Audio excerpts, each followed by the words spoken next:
നമ്മളിന്ന് ഉണ്ടാക്കാൻ പോകുന്നത് കുക്കർ ഷവായാണ്. അപ്പോൾ അതിന് വേണ്ടി ഒരു ഫുൾ ചിക്കൻ എടുത്തിട്ടുണ്ട്. അതപ്പം അങ്ങോട്ട് മാറ്റി വെച്ചേക്കാം. നമ്മുടെ ചിക്കനെ മാഗ്നേറ്റ് ചെയ്യാൻ ഒരു പേസ്റ്റ് വേണം. അതിനായിട്ട് നമുക്ക് പേസ്റ്റ് ഉണ്ടാക്കാം. ആദ്യം മിക്സിയുടെ ജാർ എടുക്കണം. അതിലേക്ക് ഒരു സവാള അരിഞ്ഞിട്ട് കൊടുക്കാം.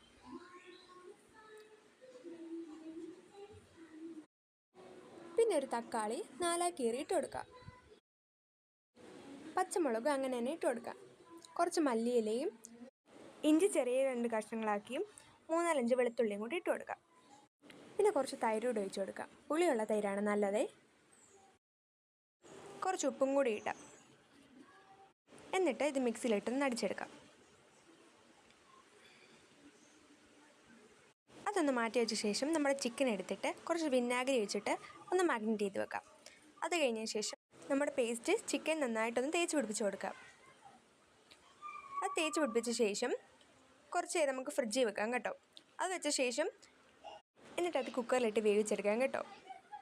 അപ്പോൾ വേവിച്ച് കഴിഞ്ഞുള്ള ശേഷമാണ് ഇത് കേട്ടോ. പിന്നെ ഇതിന് വേണ്ടി കുറച്ച് ഗ്രേവി ഞങ്ങൾ ഉണ്ടാക്കിയായിരുന്നു കേട്ടോ. ഇതാണ് ആ ഗ്രേവി അതിൻ്റെ മുകളിൽ വെച്ച് കഴിക്കുന്നതാണ് നല്ലത്. അപ്പോൾ ഇന്നത്തെ വീഡിയോ ഇത്രയേ ഉള്ളൂ. Bye bye. അടുത്ത വീഡിയോ ആയിട്ട് ഇനിയും വരാം. അപ്പോൾ വീഡിയോ ഇഷ്ടമായി ലൈക്ക്, ഷെയർ, സബ്സ്ക്രൈബ് ചെയ്യുക.